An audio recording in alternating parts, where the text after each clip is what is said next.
Da je Bosna od dženeta dio, Mostar grad bi dženet bašća bio. Sarajevo,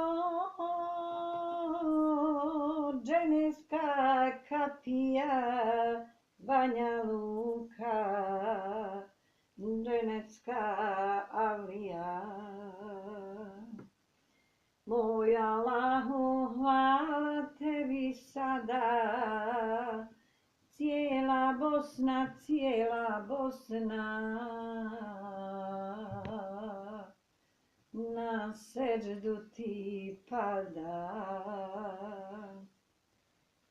Kejser vrelo na buni bi bilo, u Bihaću podne bi učilo, u travniku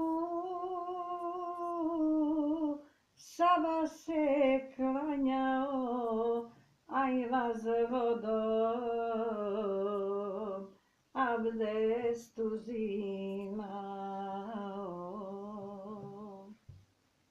Akšam namaz u Tuzli bi bio, Kur'an bi se u Pruscu učio, u Vakufu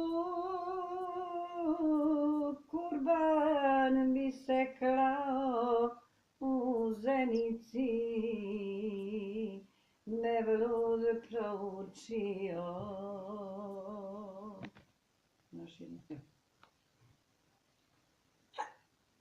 U Goraždu jacija bi bila, sežda bi se u Foči činila, više gradova